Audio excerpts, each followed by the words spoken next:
Hi, this is PR Sundar. Welcome to Pre-Market Report sponsored by taxbuddy.com and finbingo.com. And let us look at the global cues first. On Friday, US market steadied, moved higher, but it came with its own volatility. The last 1 hour, there was a huge sell-off and equal recovery also. And also the US VIX came down nearly 10%. So we were all very happy that the markets are stabilizing, the volatility is falling. And today, Asian markets opened well in the green and significantly higher. Even the Dow future was higher, I think about 70-80 points. And then, towards 7:30, the market started falling because of jitter from China's data. The China's industrial production data, it came at 7:30 a.m. and it is much lower than expected. And then the downward journey started from all the Asian markets. Dow future has fallen more than 200 points. And SGX Nifty opened above 15,900 plus. And then now it has fallen more than 100 points from intraday high. And now it is trading closer to 15,800, which is much lower than Friday's closing level. But however, Asian markets are down from intraday high, but they are still trading in positive. And particularly Taiwan market is doing very well. That's because, on Friday, the chip company, semiconductor shares shot up in US. And many markets are also closed for Vesak Day. And I think Singapore, Hong Kong all closed. So right now, there are some good news, there are some bad news.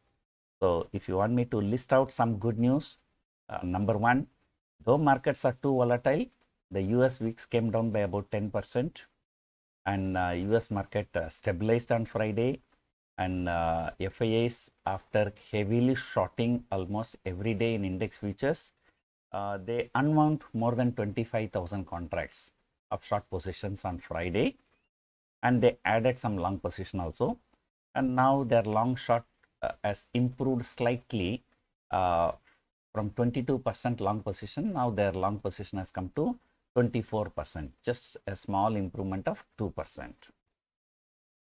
So then, markets are like looking extremely oversold in the very, very short term, and US markets fell for 6 continuous days, and I think we have also fallen something like that.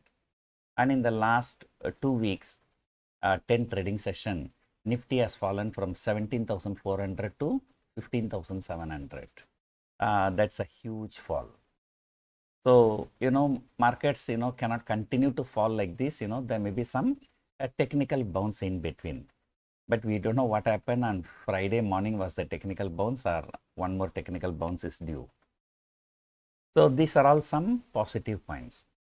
But the markets, another very big positive point that many people are noticing it, China is announcing relaxation in their lockdowns. So the Chinese industrial production data which came, it's a lag indicator. That means what happened in the last month, only that data is coming. And last 1 month, I think for more than 6 weeks, they've been under complete lockdown. So naturally, the production has to go down. But now, from today, they are relaxing. They're opening shopping malls, So if there is no spread of COVID, so slowly they may open industries also. So going forward, so this is some good news. And totally, there are only 3 bad news globally: US inflation, China lockdown, and Russia-Ukraine war. And Russia-Ukraine war, I think nowadays we don't get any update. So that means it has become a routine, number one. Number two, now the China lockdown is getting relaxed. And if this is completely removed over a period of next 1-2 weeks, the global markets can at least stabilize, if not rallying. And now nobody is expecting any big rally, but people want at least the fall to stop. And now it is falling like, nobody can see the bottom. And third, US inflation, that is going to be here for some more time, right? And then locally, if you see the bad news, we have only one bad news. It's a huge selling by FIIs. On Friday, apparently the State Bank of India results, there was nothing wrong and everything seems to be good. But despite that, SBI has fallen 40 rupees from intraday high to low. That's almost 7-8%. And as far as I'm concerned, State Bank is the blue chip stock among the PSU banks. So a blue chip stock like State Bank of India falling so much, after the good results, imagine what would have happened if there was a bad result. So this FII selling is a very, very big concern, and the global cues is another big concern. And over the weekend, the Bank of Baroda results came.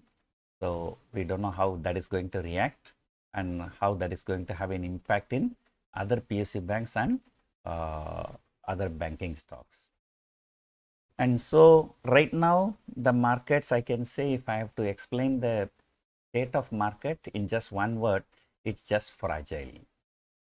And like on Friday, intraday sell-off nearly 400 points. Then today morning, SGX Nifty indicating 15,934, and then now it is trading 15,800. The huge swing on both sides, and our markets are really, really fragile, and we don't know nothing.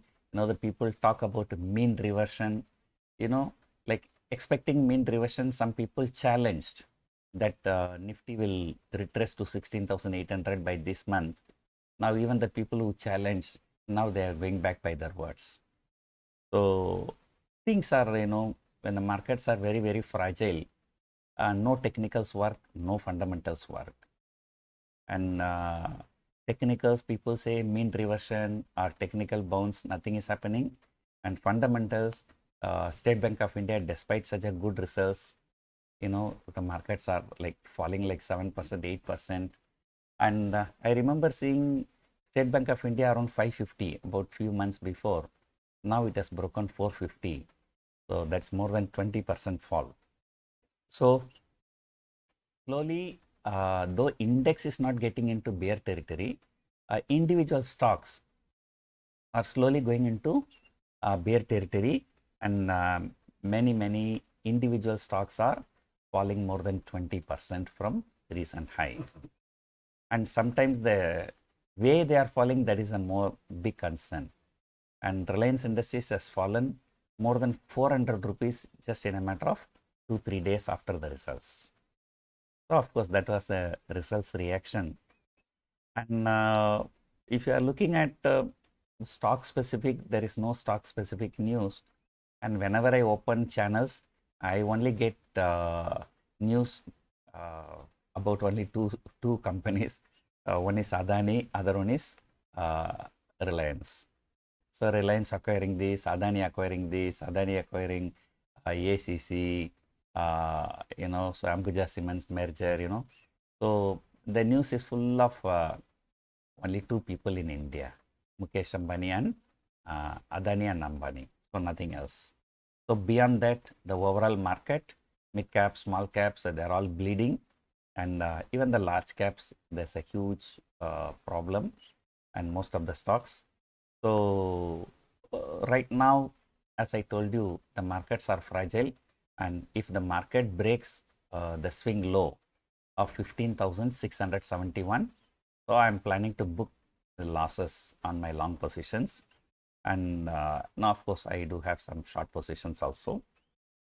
So one good thing is that, the cryptocurrencies are stabilizing, because if there is a problem in crypto, if there is big problem in one asset class, other asset classes will also be affected.